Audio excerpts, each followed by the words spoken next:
أعوذ بالله من الشيطان الرجيم بسم الله الرحمن الرحيم الحمد لله رب العالمين وصلى الله على سيدنا محمد وآله الطاهرين.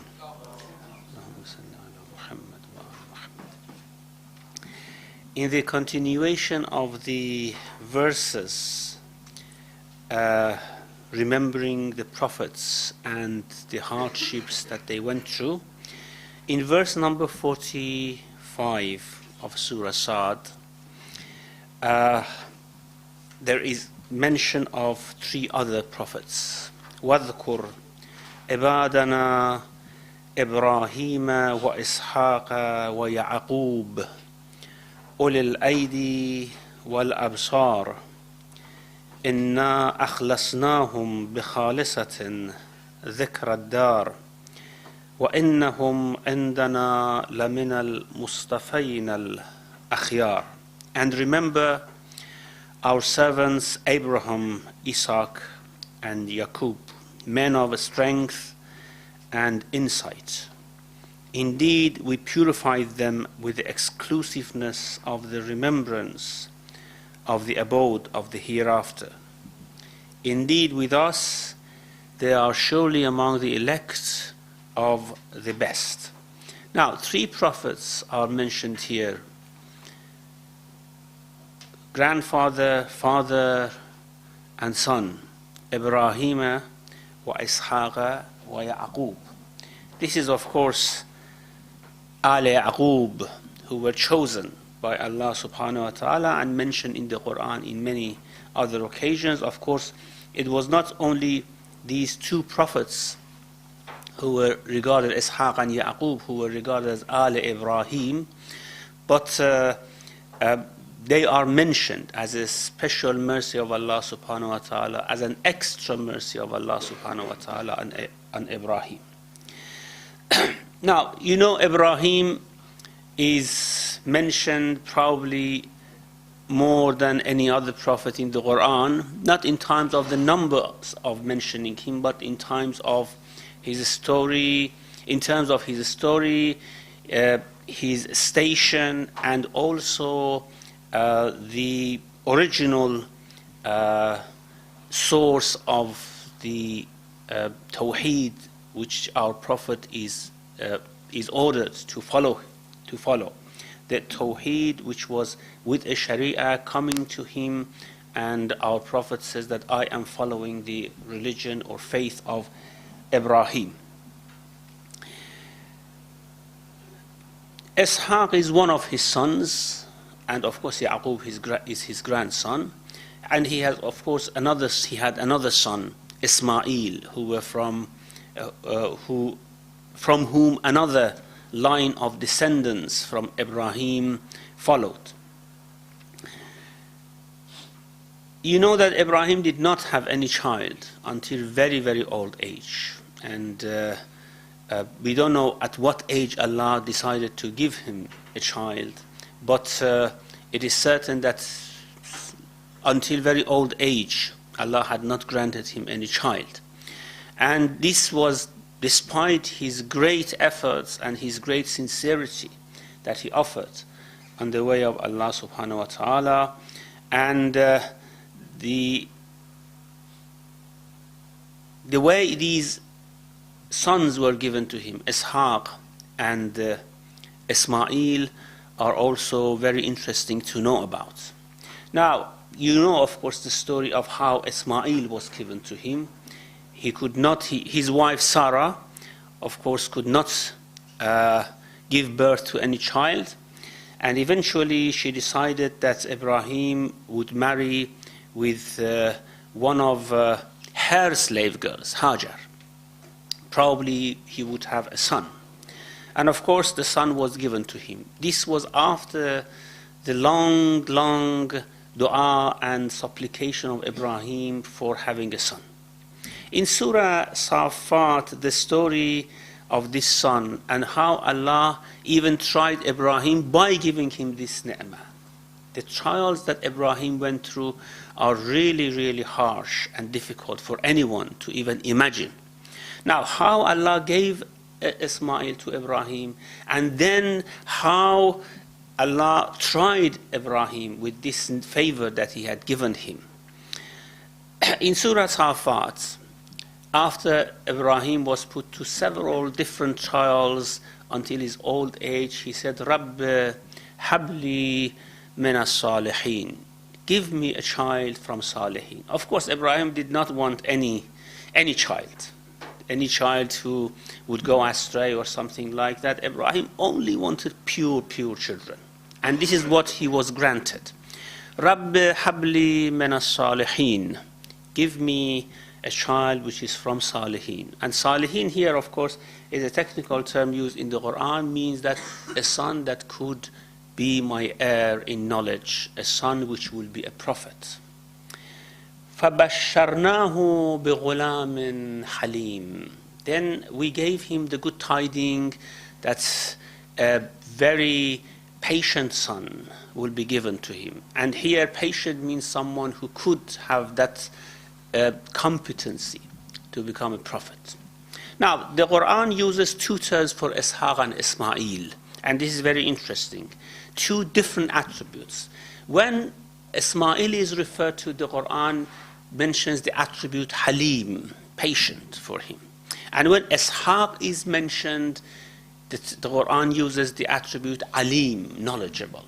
And it seems that Ishaq had great knowledge of supernatural world. Allah had given him more than probably other prophets. But the attribute of Halim, the patient one with forbearance, is given to Ismail. Now I will mention how the Ishaq is given to Ibrahim from Surah Dhariyat as well. But now let's go to the story of Ismail. فَبَشَّرْنَاهُ بِغُلَامٍ حَلِيمٍ. Now this Ghulam Halim, you know the story. Immediately after Allah granted Ismail to Ibrahim, and Ibrahim rejoiced, became very happy, Allah said, no, you are not going to live with this son of yours. This son should be departed from you. Take him to a faraway land, several thousand kilometers away, and leave him in the desert and come back.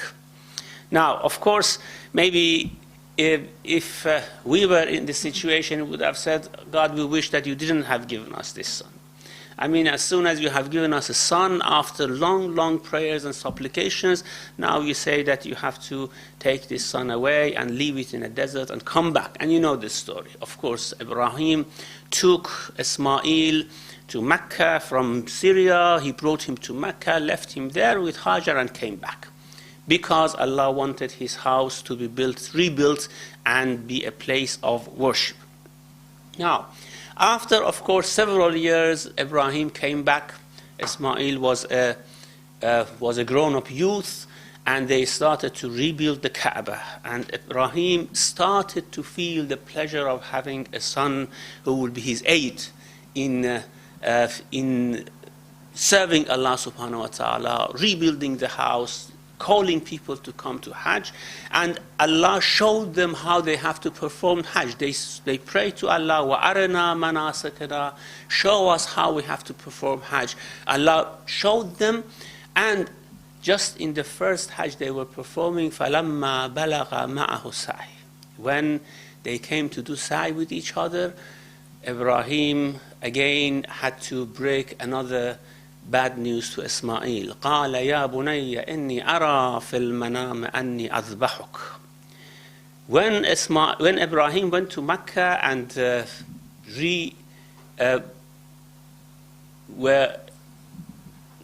visited Ismail and his mother, and they came together again, then of course he several times saw in his dream that he is slaying Ismail. And this was, of course, he knew this was revelation. His dreams were revelations from Allah subhanahu wa ta'ala. So he broke the news with him when they were doing sa'i with each other. فَلَمَّا بَلَغَ مَعَهُ السَّعْيُ قَالَ يَا بُنَيَّ إِنِّي أَرَى فِي الْمَنَامِ أَنِّي أَذْبَحُكَ قَالَ يَا أَبَتِ افْعَلْ مَا تُؤْمَرُ. This is, of course, that patience that Allah had given Ismail. Immediately Ismail said, do whatever you are told. Insha'Allah, you will find me patient. I would not do anything that would ever bring slightest type of hardship to your heart. So قال يا أبت افعل ما تؤمر ستجدني إن شاء الله من الصابرين. فلما أسلم, when both of them submitted to what I had told them. فلما أسلم وتله للجبين, and Ibrahim took Ismail to just cut his throat. وناديناه أن يا إبراهيم قد صدقت الرؤيا. You have realized your dream. You have realized, you have followed what we have told you. That's it. Stop. Okay. The trial, of course, إن هذا لهو البلاء المبين. This was a great, great trial for Ibrahim. When Allah says this was a great trial, then you can imagine how Ibrahim felt about it. إن هذا لهو البلاء المبين وفديناه بذبح عظيم. Then we gave Ibrahim a ransom to slay instead of to slaughter instead of Ismail. And of course, after Ibrahim fulfilled this, then Allah said, now that you have fulfilled what I told you, now you have somehow passed this very, very crucial trial. وَبَشَّرْنَاهُ بِإِسْحَاقَ. Then we gave him the good news of another son. نَبِيًّا مِنَ الصَّالِحِينَ. Right from the beginning we told him it is going to be a prophet. A prophet from whose progeny would come prophets. As you know, of course, these old prophets of Banu Israel have come from Ishaq, isn't it? وَبَشَّرْنَاهُ بِإِسْحَاقَ نَبِيًّا مِنَ الصَّالِحِينَ وَبَارَكْنَا عَلَيْهِ وَعَلَى إِسْحَاقَ. And we sent down lots of barakah on him and on Ishaq. So, here, of course, one barakah of Ishaq was Ya'qub. فَبَشَّرْنَاهُ بِإِسْحَاقَ. In another verse it says, وَمِنْ وَرَاءِ إِسْحَاقَ يَعْقُوبَ. We gave him the good tidings that I'm going to give you Ishaq, and after Ishaq, as his son, I'm going to give you Ya'qub. And of course, this is from the barakah. وَبَارَكْنَا عَلَيْهِ وَعَلَى إِسْحَاقَ. Then, of course, the verse continues, وَمِن ذُرِّيَّتِهِمَا. And from the dhurriyyah, from the progeny of Ibrahim and Ishaq, وَمِن ذُرِّيَّتِهِمَا مُحْسِنٌ. There are those who are muhsin, وَظَالِمٌ لَنَفْسِهِ مُبِينٌ. And those who oppress themselves, who wrong themselves very clearly, they do not follow the path of their fathers. Now, this is how Ismail was given to Ibrahim. And of course, after fulfilling what Allah had said, after passing successfully from that trial of slaying his son, then Allah gave him the good tidings that I'm going to give you another son. بَشَّرْنَاهُ بِإِسْحَاقَ. Now, this good tidings came when of course Ibrahim was back in Palestine. He was living with his old wife, Sarah, now very old wife, and he was very old. And when they were alone in their residence, three angels came, three men came. Of course, he didn't know they were angels. They came to him. وَهَلْ أَتَاكَ نَبَأُ ضَيْفِ إِبْرَاهِيمَ الْمُكْرَمِينَ. Have you heard about, do you have the story of the guests, the honorable guests of Ibrahim? ضَيْفِ إِبْرَاهِيمَ الْمُكْرَمِينَ إِذْ دَخَلُوا عَلَيْهِ. This is in Surah Dhariyat, of course. إِذْ دَخَلُوا عَلَيْهِ. When they entered his house, or his tent, or whatever in which he was living, فَقَالُوا سَلَامًا. They offered salam, meaning that we are not your enemies. قَالَ سَلَامٌ قَوْمٌ مُنْكَرُونَ. He said, I have never seen you passing by here. You are not known to me. Who are you? Of course, they did not introduce themselves at the beginning. فَرَاغَ إِلَىٰ أَهْلِهِ. Well, immediately, because they were guests, he went to his wife. فَجَاءَ بِعِجْلٍ سَمِينٍ. He chose one of the best, the fattest of his calves. He slaughtered it, prepared it as a food, brought it to them. فَجَاءَ بِعِجْلٍ سَمِينٍ. then of course they were not eating. And this was very, very rude and very dangerous. If some people, some guests went to a house, food was offered to them, they did not eat, meant that they had something evil, some evil intention in their hearts. So فَلَمَّا رَأَى أَيْدِيَهُمْ لَا تَصِلُ إِلَيْهَا فَأَوْجَسَ مِنْهُمْ خِيفَةً. Sorry, that was in another words. فَأَوْجَسَ مِنْهُمْ خِيفَةً. He had some sort of fear that what are these people, what do they have in their hearts, what they want to do. قَالُوا لَا تَخَفْ. They said, do not fear, we are here to give you good tidings. فَبَشَّرْنَاهُ بِإِسْحَاقَ فَبَشَّرُوهُ بِغُلَامٍ عَلِيمٍ. They gave him the good tidings that he is going to have a knowledgeable son. Now, of course, his wife was standing, hearing what the conversation, standing, of course, in another room or in a place where she was hearing what they were saying. The conversation, of course, she overheard. When she heard that the angel said, you are going to have a son from Sarah, a very, very knowledgeable son, Sarah was very, very surprised. So she just slapped herself coming in. فَأَقْبَلَتْ امْرَأَتُهُ فِي سِرَّةٍ فَسَكَّتْ وَجْهَهَا وَقَالَتْ عَجُوزٌ عَقِيمٌ. She said, what are you saying? I am a barren, old woman. How God is going to give me a child? How is it possible? Of course. قَالُوا كَذَلِكَ قَالَ رَبُّكَ. They said, this is the decree of your Lord. That's all. How it happens, we don't know. This is the decree of your Lord. قَالُوا كَذَلِكَ قَالَ رَبُّكَ إِنَّهُ هُوَ الْحَكِيمُ الْعَلِيمُ. Of course, he is wise, he is knowledgeable, he knows what he is doing, and he knows how he has to do it. And this was the story how Ishaq was given to Ibrahim. So 2 lines of descendants from Ibrahim originated.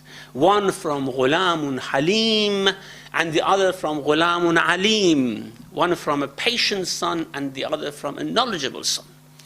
Of course, it doesn't mean that Ishaq wasn't patient, and it doesn't mean that Ismail wasn't knowledgeable. It means the outstanding type of attributes in each of them. One was knowledge, and the other one was patience and forbearance. Now, what Allah is saying here in Surah Saad is that this Ibrahim and Ishaq and Yaqub, and of course later on he mentions Ismail, now he is talking about one line of his descendants, including himself as well, that they were men of strength and insight. Ulul Aidi, people with strength. Aidi, of course, is the plural of Yad, which means hand, and since strength comes from hand, whatever we want to do comes from hand. So if we say someone has hands, means they are very strong. Ulul Aidi wala absar, and people of insight, means they were people of knowledge and action. They could see very clearly the reality of this world, and they were people who really acted according to their knowledge. And this is why in different traditions we have this explanation for ulul aidi wal absar, ahlul ilm wal amal. They had knowledge and they acted according to that knowledge. Men of strength and insight. Now, in Surah Anbiya, verse number 73, this verse is a bit explained in more details. وَاذْكُرْ عِبَادَنَا إِبْرَاهِيمَ وَإِسْحَاقَ وَيَعْقُوبَ أُولِي الْأَيْدِ وَالْأَبْصَارِ. There in Surah Anbiya it says, وَوَهَبْنَا لَهُ إِسْحَاقَ وَيَعْقُوبَ. We gave him Ishaq and Yaqub. Now, why Allah always mentions that we gave him Ishaq and Yaqub, while of course Yaqub was granted to Ishaq, not to Ibrahim. He came later on, probably after Ibrahim had passed away. It means that we did not give Yaqub to Ishaq because of Ishaq. No, it was not something that we would have granted Ishaq. we granted Yaqub to Ibrahim. And of course, he came through Ishaq. And sometimes we are given a very, very good child. A very, very good child. And we think that Allah has honored us, giving him or her to us. But it might not be due to us. It might be due to one of our forefathers, that Allah has granted that. Not to us, to him. To one of us, our forefathers, Allah has granted that child. And here clearly mentions, we gave Yaqub not to Ishaq.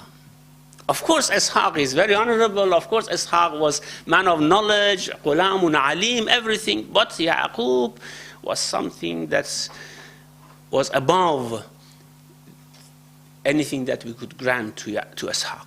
He was something we granted to Ibrahim. And now you can, of course, imagine how favors of Allah are distributed among the people. Maybe not because of themselves, maybe because of things which have gone in the past. Of course, in the history of Islam, we can also see very, very good sons have come from bad fathers, or vice versa. But maybe it's not due to what sons and fathers deserved. It was something probably due to the past. Here, of course, it says, وَوَهَبْنَا لَهُ إِسْحَاقَ وَيَعْقُوبَ نَافِلَةً. And Ya'qub, something more than what we wanted to, what he had asked. He had asked for Ishaq and he had asked for Ismail, but not for someone like Ya'qub. This was something we decided to give it to him. To give him to him. وَوَهَبْنَا لَهُ إِسْحَاقَ وَيَعْقُوبَ نَافِلَةً وَكُلًّا جَعَلْنَا صَالِحِينَ. And both of them we made from Salihin, those who could become prophets. وَجَعَلْنَاهُمْ أَئِمَّةً. And then all these three, Ibrahim and Ishaq and Yaqub, we made them imams. يَهْدُونَ بِأَمْرِنَا. They could guide the people with our command, of course. Now, of course, the exegetes have lots of, especially the Shia exegetes, have a lot to say about this ihtida'i bil-amr, guiding with the command of Allah, guiding somehow from heart to heart. This is the issue of imamah. Now, of course, we inshallah discuss this in a later point, but what is important here is that they became imams and they had the authority to guide. It means that whatever they said, it was guidance. Whatever they did, it was guidance. This was the authority we gave to them. وَجَعَلْنَاهُمْ أَئِمَّةً يَهْدُونَ بِأَمْرِنَا وَأَوْحَيْنَا إِلَيْهِمْ فِعْلَ الْخَيْرَاتِ. And we inspired them with good deeds, وَإِقَامَ الصَّلَاةِ وَإِيتَاءَ الزَّكَاةِ وَكَانُوا لَنَا عَابِدِينَ. And performing salat, paying zakat, and they were, of course, worshipping us. Now, أَوْحَيْنَا إِلَيْهِمْ فِعْلَ الْخَيْرَاتِ, inspired them with these things. It means that it somehow originated from themselves, from their hearts. It was something coming from them rather than by force or by command or by anything like that. It came from them. Now, the parallel which we can find in this verse and the verse in Surah Saad is that in Surah Saad it says they were ulul aydi wal absar, men of insight and strength. And here, of course, the insight is that they were imams, they could guide. We authorized them to guide people. And then, of course, men of strength, أوحينا إليهم فعل الخيرات إقام الصلاة, performing salat, paying zakat, and they were worshipping us. These are, of course, the strength that they had in religion of God. So, واذكر عبادنا إبراهيم وإسحاق ويعقوب أولي الأيدي والأبصار إنا أخلصناهم بخالصة ذكر الدار. Now, why they were such people with the strength in worship and people with insight in guidance? Because we purified them with the exclusiveness of the remembrance of the abode of the hereafter. إنا أخلصناهم بخالصة. We purify them with one very, very exclusive specialty. and that was always remembering the next world. Well, this doesn't mean that they did not know anything about this world. They did not live like ordinary people in this world. No. But whenever and wherever they saw something in this world, they came to contact with anything or anyone, what they saw, they didn't see just the immediate results or the immediate benefits of those things or those people. They saw what will come afterwards. In fact, they had a very, very long insight into everything. Whatever they saw the akhirah with it. And this is something which is great favor of Allah subhanahu wa ta'ala given to anyone. That you never ever has an eye on immediate things because of their immediate benefits or any immediate pleasures. You always think about whatever you do, whatever you have, whatever you give, and anything related to you, you always think about it in long terms, not in short terms. Something which is the reality of course. This is the fact. The fact is that whatever happens in this world is going to have some repercussion in the next world, in Akhirah. And if you just cut it off from that repercussion or from good result or whatever, then of course you are not a realist. You don't see the reality of things. And therefore, you make mistakes. But if someone all the time, with respect to everything, regards the long-term effects, what comes after this life, then of course they make less mistakes. And if they are completely purified for that, then they make no mistakes, of course. So here, why they had such a strength in worship, why they had such insight in their life, because we had purified them for an exclusive type of attribute and quality, and that was they always remembered the other world. And of course, Akhirah is something which is completely related to Allah subhanahu wa ta'ala. You certainly remember the word of Amir al-Mu'minin Ali ibn Abi Talib, who said that مَا رَأَيْتُ شَيْئًا, I never saw anything, I never came to pay attention to anything, إِلَّا رَأَيْتُ اللَّهَ قَبْلَهُ وَمَعَهُ وَبَعْدَهُ, unless I saw Allah before it and with it and after it. And of course, Amir al-Mu'minin is one of those people who we can surely say that he comes into the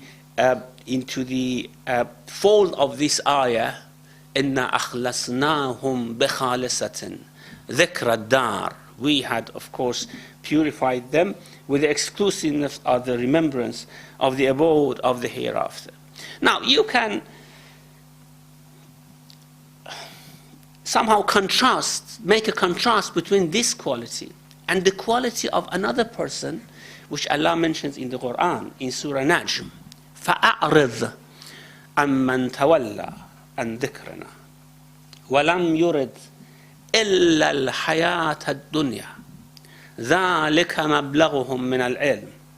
Turn away from someone who has turned away from our remembrance. Do not follow them, do not listen to them. Turn away from someone who has turned away from our remembrance and does not mean anything but this world. It means that they do not see anything behind what is happening here. They somehow do not see things connected to something long-term. وَلَمْ يُرِدْ إِلَّا الْحَيَاةَ الدُّنْيَا. They do not seek anything but this world. ذَلِكَ مَبْلَغُهُمْ مِنَ الْعِلْمِ. This is their extent of their knowledge. Now, of course, the extent of the knowledge of people who see the hereafter, as is mentioned here,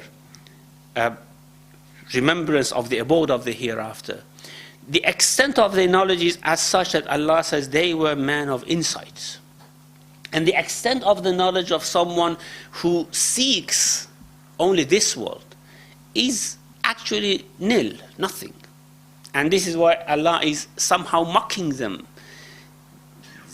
saying that they have no knowledge whatsoever. This is the extent of their knowledge. They only see this world. They don't see anything beyond that. And if someone is in a way purified for this exclusiveness of the remembrance of the other world, they become guides and leaders, imams for other people, as of course Allah has mentioned here and in many, many other verses. That's وَجَعَلْنَا مِنْهُمْ أَئِمَّةً يَهْدُونَ بِأَمْرٍ, about Ibrahim and his progeny again. This is in Surah Sajda. Allah mentions وَجَعَلْنَا مِنْهُمْ أَئِمَّةً يَهْدُونَ بِأَمْرِنَا لَمَّا صَبَرُوا, because they were patient. Now this patience, sabr, means that whatever comes to them, they don't see it as a type of isolated event which they have to grieve about it. They see that this has something beyond it and behind it, which extends up until Akhirah. And therefore they can have patience over everything that comes to them. So when they had that patience, we made them imams, and they became imams guiding people with our authority. وَجَعَلْنَا مِنْهُمْ أَئِمَّةً يَهْدُونَ بِأَمْرِنَا. Allah authorizes people to guide when they have that patience, they have that knowledge, they have that insight of Akhirah. This is of course the paramount part of the faith, always thinking about the extension of things into Akhirah. When we say that a mu'min believes in the hereafter, it doesn't mean that we live like a kafir in this world, but we believe that, okay, there is another world, we go in and then we will be punished or rewarded. That's of course good, that's faith. But the true faith is not seeing things here isolated and then thinking that there is a reward or punishment for it later on. No.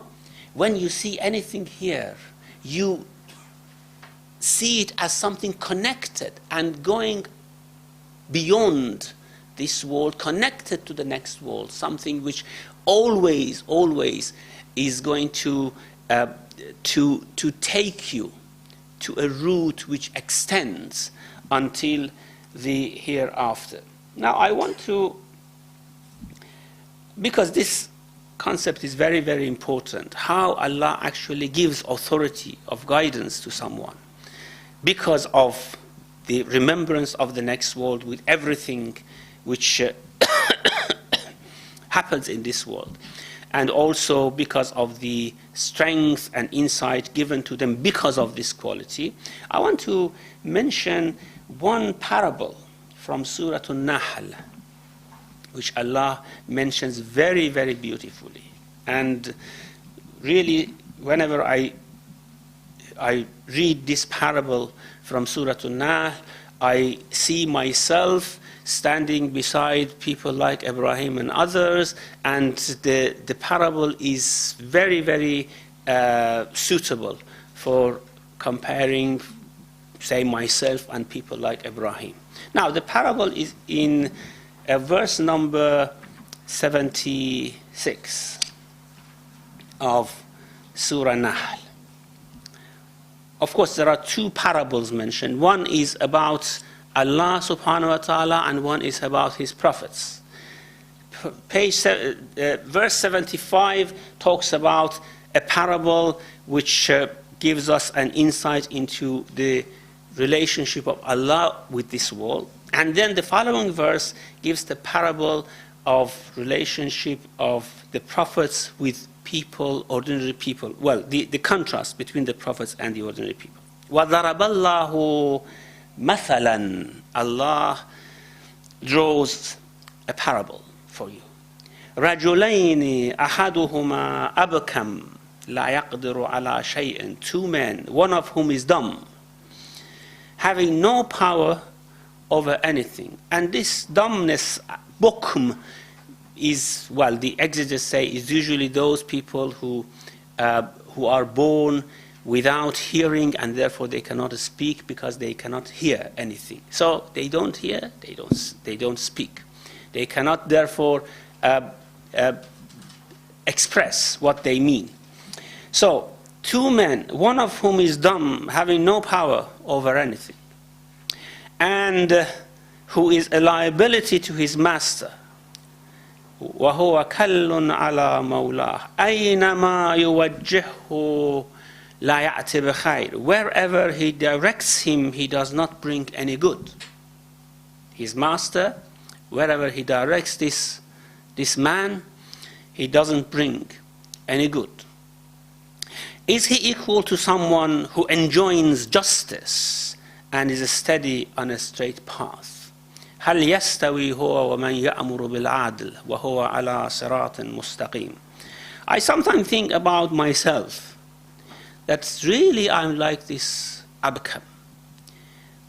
I don't have that insight of seeing everything connected to akhirah, connected to Allah subhanahu wa ta'ala. And therefore, when we are in such a state, when we are in such a situation, then we are infatuated with whatever comes along in the life. We always think about what we should eat, what we should do, how we should earn, where we can seek more pleasure, and therefore we are like someone who is abukam. And wherever we are sent, now of course I say we are mu'minun, alhamdulillah, inshallah, we are not in this very, very bitter situation. Consider a kafir, for example. Wherever they are sent, wherever they are directed in this life, poverty, wealth, power, weakness, health, disease, whatever situation Allah puts them in to make them understand, they don't understand. They do not bring back any khair. Whatever comes to their way in this life, they just take it as a means for pleasure, as a means for going away from Allah subhanahu wa ta'ala. Now Allah says, is this man equal? هل يستوي هو ومن يأمر بالعدل. Someone who knows what's justice of this life, how we have to do justice in this life to ourselves, at least to ourselves, and then to others. And then they are steady on the right path. They have insight, they have knowledge, they know why they live, they know why they are here, they know what they have to do. And this is what most people don't know, of course. So the whole issue of our not knowing what to do in this world is because we forget akhirah, is because we disconnect this life and things which are happening in this life with the life which is to come. And therefore the verse here about Ibrahim, Ishaq and Yaqub is mentioning a very, very high quality about these people in a very, very short sentence. This is really a miracle.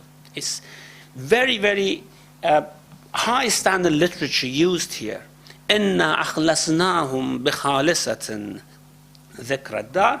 And then of course he says وَإِنَّهُمْ عِنْدَنَا لَمِنَ الْمُصْطَفَيْنِ الْأَخْيَارِ. And in our eyes they are from Mustafain and from Akhyar. Inshallah next week we will discuss about these two terms. وَصَلَّى اللَّهُ عَلَى مُحَمَّدٍ وَآلِهِ الطَّاهِرِينَ. Thank you very much, Sheikh. Thank you for the very inspiring lecture. Any volunteers to start off, to kick off the question and answer session? Any brother? Riyadh? Bismillah. Assalamu alaikum. Sheikh, I don't have as much of a question, but just something to check my understanding. It's just that we talked about insight, and we talked about the insight for those people themselves, and the insight that they were granted from Allah subhanahu wa ta'ala. But what I understood from what you said was that because they have an awareness and a knowledge and take the hereafter into context at any given time, then there is no contradiction between the insight that they might have as human beings or individuals in their own right and the insight that they have because of the special guidance that they've been given from Allah subhanahu wa ta'ala. And so that makes them guides and guided. Is that right? Yes, exactly. In a way, Allah expects us to have that insight. And when we have that insight, then He increases it by somehow taking us through different trials from which we learn and we find more insight. And of course, the more difficult the trials become, then the more blessings come from Allah subhanahu wa ta'ala in terms of that insight. But originally, yes, as human beings, they have to have that insight themselves. And this is what Allah expects from all of us. الَّذِينَ يُؤْمِنُونَ بِالْغَيْبِ. You have to have that insight. I mean, what's iman bil-ghayb? It is insight, isn't it? You have to have that insight before Allah guides you. If you don't have that insight, Allah would not guide you. Exactly the same thing. Yeah. Sisters, anybody? Any sisters? No? We'll come to Sarfraz here. Assalamu alaikum. Sheikh, in Ayat 45, you translated the last part as men of strength and insight. This translation is rather different. It says men of parts and vision. What is that? Men of? Parts, P-A-R-T-S. Parts. Which has nothing to do with what you say. I don't know. What does it mean, men of parts? I don't know. This is the translation. And if somebody would read it without listening to you, he would be very confused. No, but what does parts mean? Parts of different things. A part of this, a part of that. This is what it says. Shall I pass you the book? Well, ul al-aidi, no. Ul al-aidi, as all exegesis says, mean men of who have, because hand is where your strength is expressed, from where your strength is expressed. So ul al-aidi, they say men of action or men of strength, something like that. But men of parts, I don't understand it. Many different parts to themselves, so they have resources. That means multiple numbers. Having resources. Yes. Okay. Yeah. Any other addition to it? Sarfraz, you happy? Well, Sisters? we realize here that how the interpretation would influence the translation, and therefore we really cannot rely on any translation at all. Yeah, I mean, what was going on through this author's mind? He must have had a very clear understanding of what he was thinking of but course. we haven't gotten any idea what he's talking about. A different interpretation for himself about this. And then you can imagine people who read Bible in English, how they might be distanced from the real Bible, which was in another language. Yeah. Yeah, Doctor, there is just a little contribution about the possible explanation, what this translator meant by parts. In Arabic, AD, there is a saying, Allah subhanahu wa ta'ala فرقهم أيدي سبأ. Ayadi. يعني he diversed those ungrateful people into various directions. AD سبأ. So this probably is the original of this interpreter idea. أولي الأيدي يعني the diversity. That's what probably he meant. So it can, by like an extension of the imagination, also be taken as a positive attribute, similar to what Riyadh mentioned. Yeah. But it's not clear. I agree. Yeah. Thank you so much. Thank you. Sisters? Any sisters? No, Manjur? You mentioned that Allah gave to Ibrahim Ishaq and then Yaqub, as if he's giving Yaqub straight to Ibrahim. I don't know if this is the right way of understanding that to the Prophet. He says that the Imam Hassan, Imam Hussein are his sons. Is there anything that we can understand from this concept, how Prophet says that they are my sons? Is there anything? It is possible, yes. It is possible that they are granted to the Prophet, actually. And That's why he says they are my sons. Yeah. In a similar way, yes. Any sisters? Are you ready with you? I have a question with regard to the verse where Allah says that Ishaq and Yaqub were given to Ibrahim as imams for the people. Now, is Allah specifically categorizing his prophets here and suggesting that Ishaq and Yaqub were either inferior or had a different purpose to that of Ibrahim? Because he doesn't seem to refer to them as prophets, rather as guides for the people after Ibrahim. No, it is mentioned clearly that they were prophets. وَبَشَّرْنَاهُ بِإِسْحَاقَ نَبِيًّا مِنَ الصَّالِحِينَ. But usually, especially Shiite exegetes, they say that the attribute يَحْدُونَ بِأَمْرِنَا جَعَلْنَاهُمْ أَئِمَّةً or جَعَلْنَا مِنْهُمْ أَئِمَّةً, as in two different surahs it mentions. We made them imams, guiding people, authorized them with our command to guide people. They say that this imama is above the prophethood. It's something that not all prophets have. And then, of course, there is an explanation why this might be above prophethood, because they say this guidance is with the command of Allah or pertaining to the realm of Amr of Allah subhanahu wa ta'ala. And realm of Amr actually is the realm of souls, because they say, يَسْأَلُونَكَ عَنِ الرُّوحِ قُلِ الرُّوحُ مِنْ أَمْرِ رَبِّي. They ask you about the soul or the spirit. Say that the soul or spirit is from my God's command or belongs to that realm. And then they say, here of course it says they had another higher type of, sorry, I forgot to turn this off. They had a higher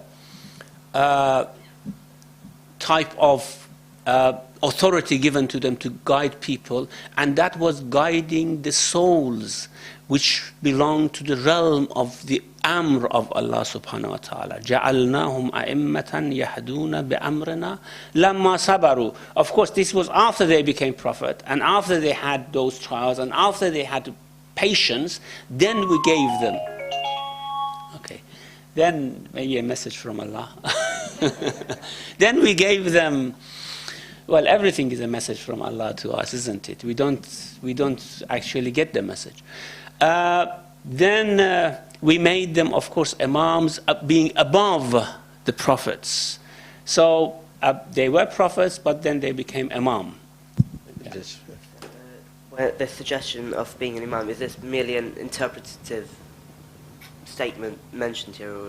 It is, of course, because the Sunni scholars do not accept it. No, I have a Shia translation. Like, yes, that's why it's mentioned. Okay, thank you. Yeah. Any sisters? Yeah, take it. Can you switch on? Prophet Muhammad sallallahu alaihi wasallam, did he have that similar kind of imam, that state as well? Did he have that as well? Yes. The knowledge of the hereafter. Yes. We believe that all al-Azm prophets, Nuh, Abraham, Musa, Isa, and Prophet Muhammad, they were imams. And many other prophets were imams. And we believe that Shiite imams had that status of imama, but since the prophethood had come to an end, they weren't prophets. But they had that authorized type of guidance of the souls, the authority to guide the souls by the permission of Allah. So they were imams, but not prophets. Okay, Nizar, Doctor. By the way, we know what tunes are halal now, telephone tunes, I mean. I just want to be slightly provocative here and pick on Manzoor's point here. When he mentioned what he mentioned, all that you could say about Imam Hassan and Imam Hussein and his relationship with Prophet and why Prophet called them the sons, all you could say was, yes, it's a possibility. I mean, you couldn't have said no. Okay, so, but you didn't back up your answer by saying yes, and the Prophet did say in this Fulan hadith to this effect. What I'm really trying to say is that Imam Hassan, Imam Hussein have fantastic people. We've got sufficient knowledge about them. We've got sufficient hadith about them. We've got sufficient evidence about the type of lives that they lead. And they are at a different status. We know that. We do not now have to keep on creating added values for them at the risk of provoking and inciting other Muslim brothers around the world. There are sufficient hadith there to give them credit that they are due. So we don't have to go through every bit and keep on adding values. It does not help in any way whatsoever, particularly when it's not backed by hadith. Yes, of course, I accept that. But since we are now discussing a verse which talks about Allah given a son to someone, not because of himself, but because of his father, for example. It says that we gave him to Ibrahim, not to Ishaq, actually. Well, it means not to Ishaq, we gave him to Ibrahim. Then, of course, this comes to mind. That's, okay, Hassan and Hussein, to whom did Allah give them? Of course, there's a danger here, and that is somehow bringing down the value of Amir al-Mu'mineen and Fatima, peace be on them. That's, no, Allah did not grant them to Ali and Fatima, he granted them to the Prophet. That's why I say it's a possibility, but we don't know for sure what goes on there. Yeah. Okay, satisfied. Sisters, no take on? Manjur? Question is different, not directly related to what we discussed today, but one of the points that you mentioned is that the interpretation of the Quran from the Shia exist and the Sunni exist, and the way they understand their aqaid, and then how it influences their interpretation of the Quran. One of the things that we talk, especially when we talk about the unity of the Muslims, and we say that we have Allah as one, Prophet as one, and Quran as one, and this is on which we can base our unity. When we go a bit further down in the interpretation of the Quran and we see that these sort of differences come up, if we want to talk about the unity of Muslims, how can we understand to make this unity stronger? With these differences we still have this unity, so that we can have the understanding of each person, like a Shia and a Sunni. With these differences, to strengthen the unity, how can we sort of go forward with these differences? If you can slightly explain. Well, of course, unity doesn't mean that you lose your identity. Unity means that you keep your identity, but you unify with each other, or you work with each other. And therefore, when we talk about unity of Shia and Sunnis, we don't really mean that they lose their identities, their ideas, values, but they have to work with each other.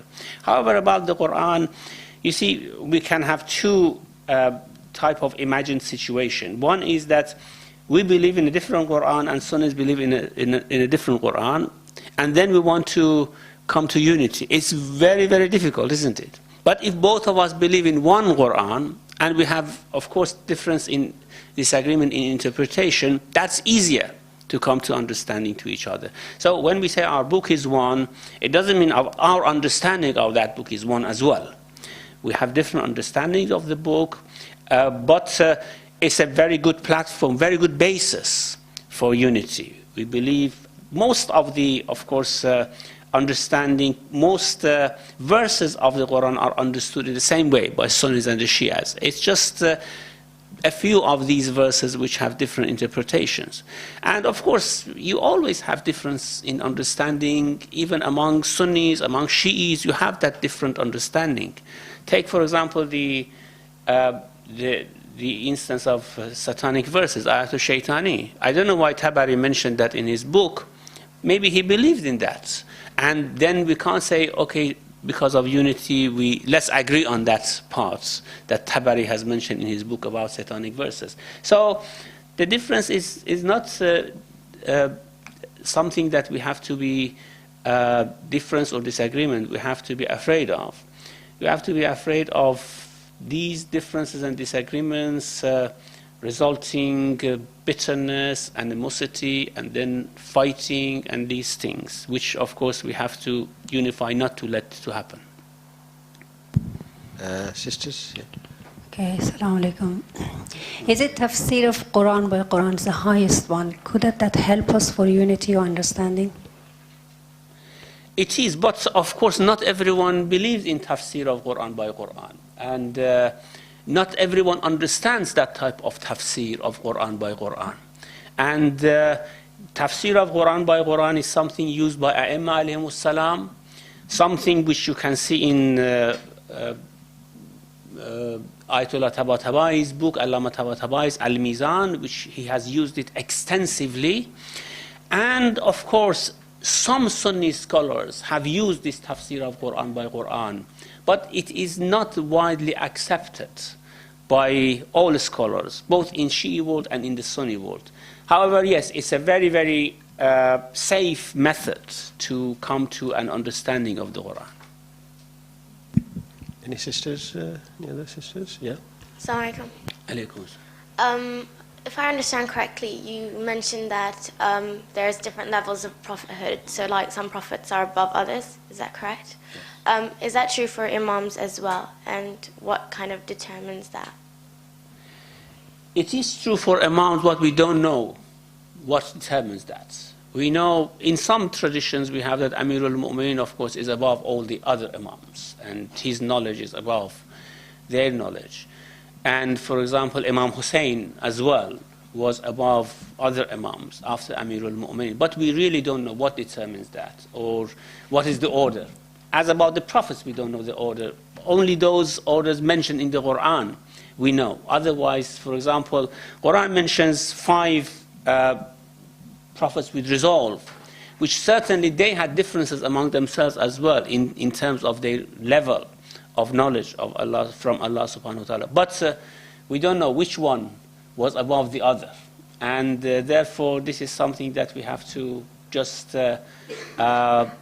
trust traditions coming about it and nothing else. Sheikh, whenever we get dreams, they're all kind of weird dreams and they're not true. So when prophets get dreams, are they always true? And when they get dreams, would they only get dreams that they would turn out to be true? And even when, before they became prophets, would they not have dreams, or they would have dreams, but they would be sort of directing them towards akhirah or anything connected with Allah, with that? Yes. You see, dreams are a very complicated type of human soul's activity. And we really don't know when we can say a dream is true or is false or is illusion or something like that. The only thing we know that after a prophet becomes a prophet, their dreams are revelations as well. The same way that they receive revelation while they are awake, they receive revelation while they are sleeping as well. And that is like a dream. It's not a dream in the sense that we dream, it's like a dream, but they receive that revelation in sleep. And there are several dreams of the Prophet mentioned in the Quran. For example, وَمَا جَعَلْنَا الرُّؤْيَا الَّتِي أَرَيْنَاكَ إِلَّا فِتْنَةً لِلنَّاسِ وَالشَّجَرَةَ الْمَلْعُونَةَ فِي الْقُرْآنِ. Prophet dreamt that Banu Umayyah are sitting on his pulpit actually.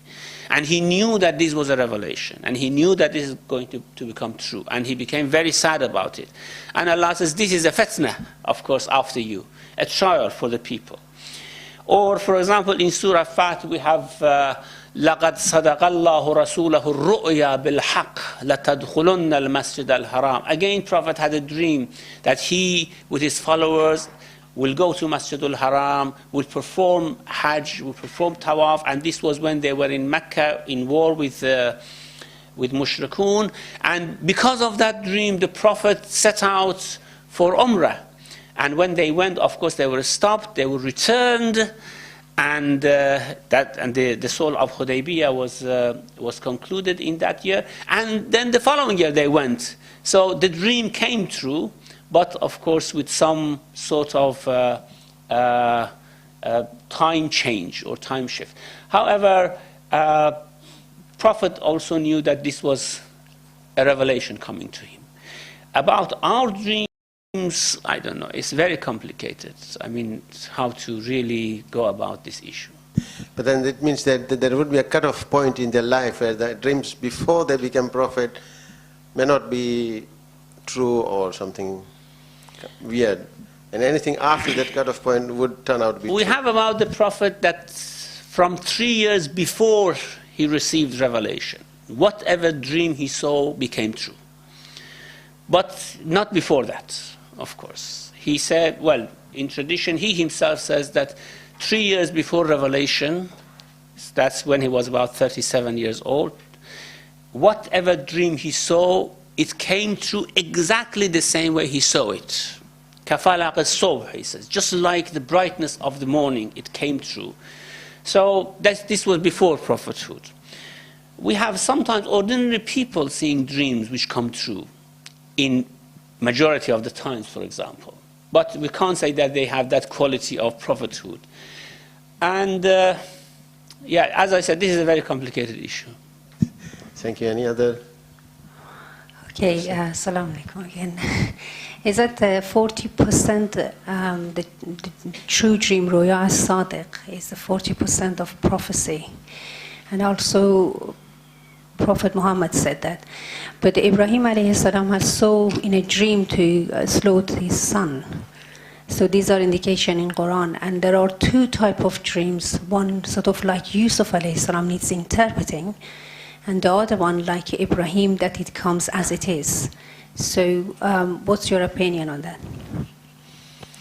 Or maybe there are three types of dreams. One which comes true without interpretation, the other which need interpretation, and there are other dreams that don't come true at all and are just imaginations of the mind or some physical type of influence of body on the soul. We have that type of dreams as well. And the hadith about dream, it says that جزء من سبعين جزء من النبوة, that the true dreams are one part of the 70 parts of Nubuwwah. And so there is a truth in it, that it is a type of connection with Alamul Ghaib, the true dreams. But as I said, the type of dreams are so varied and so complicated that it needs real expertise to talk about it. Thank you. Just one more question from my side, if you don't mind, Sheikh. In the discussion, we came across that Prophet Ibrahim and Prophet Ismail were ordered by Allah to go and rebuild Kaaba. So rebuild means that there must have been some kind of a place there, as a place of worship. So what time period was that? And who had actually put up that place there for a place of worship? Well, we believe that our original father, Adam alayhi salam, built Kaaba. And it was the first house ever built for worship. إِنَّ أَوَّلَ بَيْتٍ وُضِعَ لِلنَّاسِ لَلَّذِي بِبَكَّةِ. The first house of worship ever built is the one which is in Mecca, and certainly the first house of worship should have built by Adam alayhi salam. So in many traditions we have that it was built by Adam, then it was destroyed due to different natural events and due to the ignorance of the people not paying attention to that house, and even people didn't know where it was situated originally. And Allah actually revealed to Abraham that this is the place. وَإِذْ بَوَّأْنَا لِإِبْرَاهِيمَ مَكَانَ الْبَيْتِ. This is the place. Go there and rebuild the Kaaba. Yeah.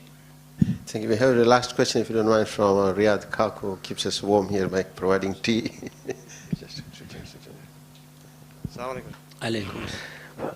Just something came to my attention this month, recently. It gave me an idea about the different ways that you can translate the Quran.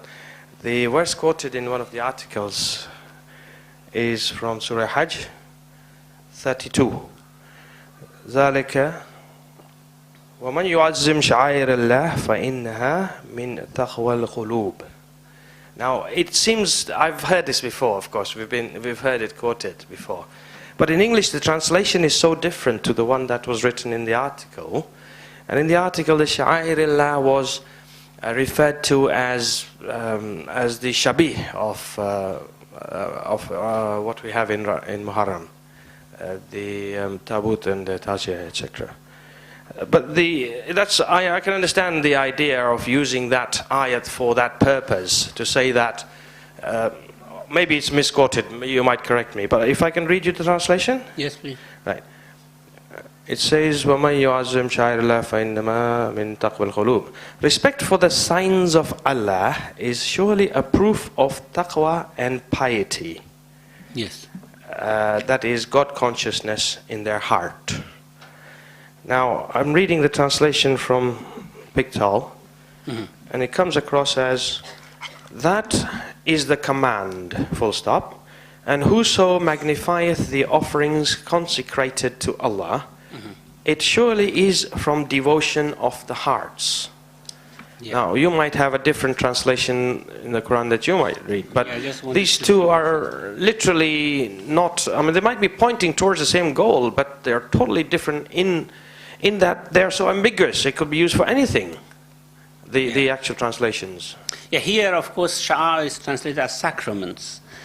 Now, the reason is translating Sha'ar is a very difficult thing. Even in interpretations of the Quran, you see the interpreters have really had difficulty in saying what Sha'ar mean.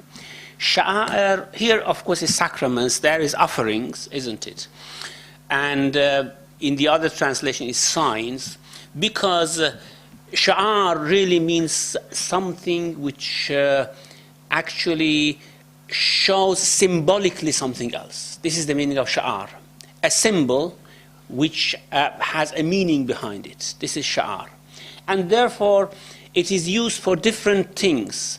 The offerings are a Sha'ar because they are symbolically done to show something else with relation to Allah subhanahu wa ta'ala. The signs of Allah could be Sha'ar of Allah subhanahu wa ta'ala. But usually, with regards to Hajj, Sha'ar here, of course, means the sacraments or offerings or actions which are performed in Hajj symbolically to show something behind them. And that's why you have these differences in translation, I think.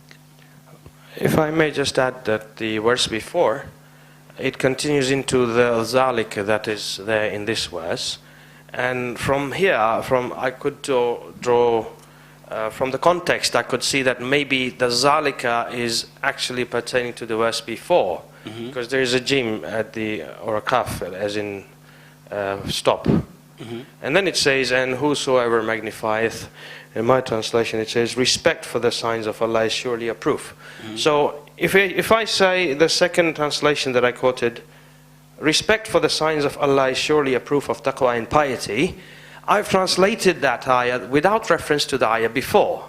Am I right? If you could just read that one before. That's right. So I might say that this translation was a literal translation of the actual verse.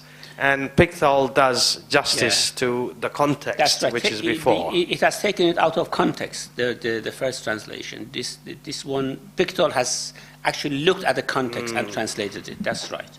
And of course, all this tells us we have to be very, very cautious about translations, because it really doesn't do justice to the verses of the Quran or any other book. Anyhow, thank you. Thank you very much indeed, Sheikh.